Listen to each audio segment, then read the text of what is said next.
Hey everyone, Chris here. I told you in the last video that we're having a bit of an algae problem here in the pond, even after it's only been running for a week or two. Well, after a few days of research and racking my brain, I think I finally came up with a couple solutions.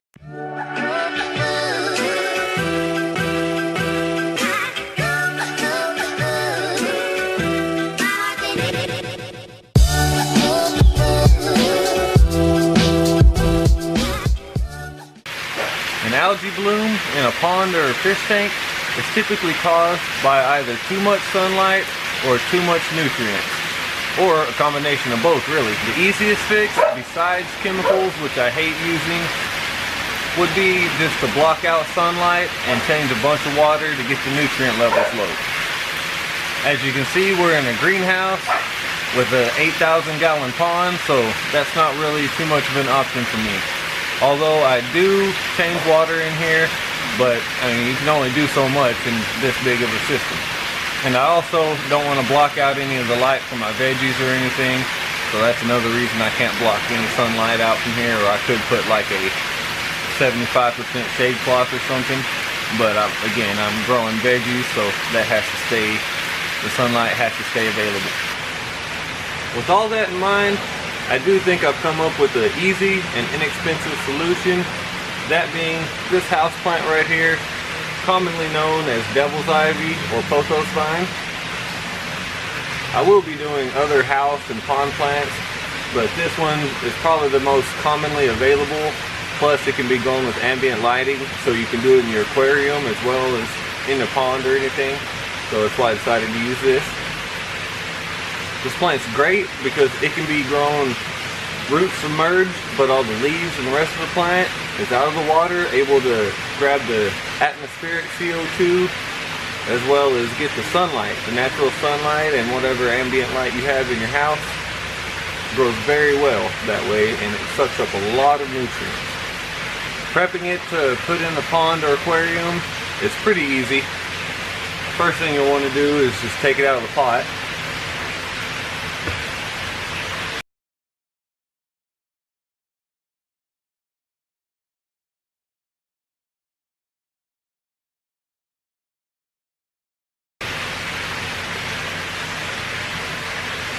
Now you're going to clean the soil off the roots as much as you can.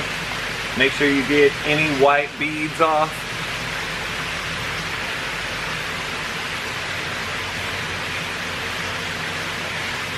Break them apart as you do it. There's going to be multiple plants in these. As you can see, that's just one plant there. So there's probably a total of 10 plants in this thing, maybe more.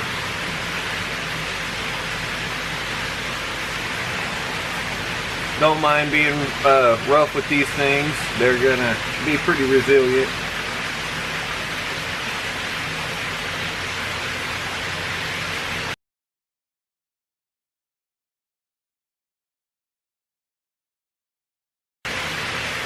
Okay. See, we got a total of 1, 2, 3, 4, 12, 13, 14 plants from a $6 pot. Now that I got them all separated and cleaned up, I gotta go give them a quick rinse, but I gotta do that inside, so I'll be back in a flash.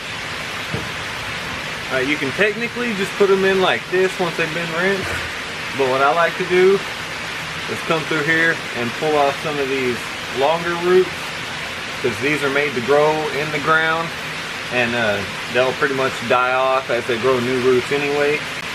These aren't meant to be submerged fully in water. Like I said, they'll die. So you just want to pop some of these longer ones off, but make sure you leave, you know, a decent amount for them to regrow.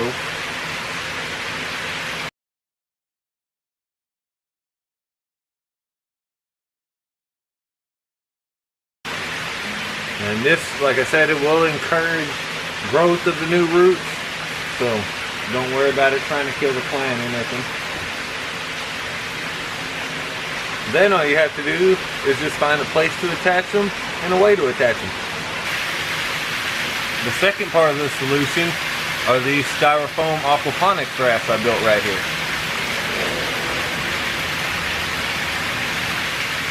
I'm going to be trying out a few different veggies to see what works for me, if any do at all.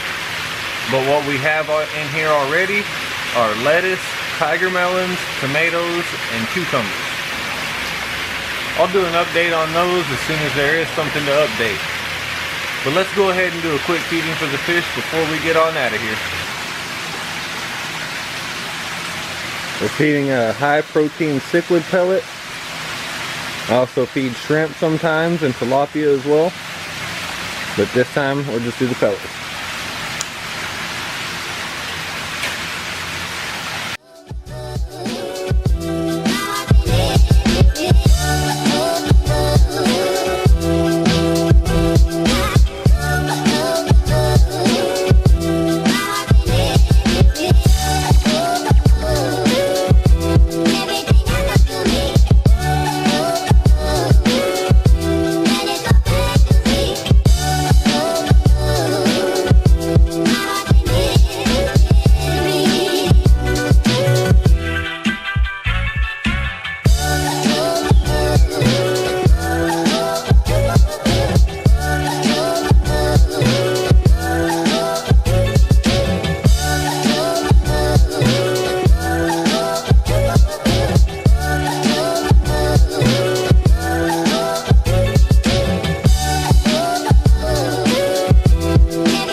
Do a favor for me and hit that like button if you enjoyed this video. From us here at Graphic Aquatics and Reptiles, y'all have a good one.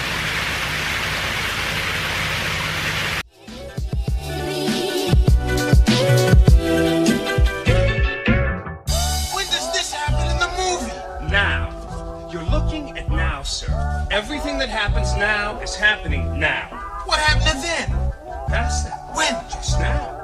We're at now. Go back to then. When? Now. Now? Now. I can't. Why? We missed it.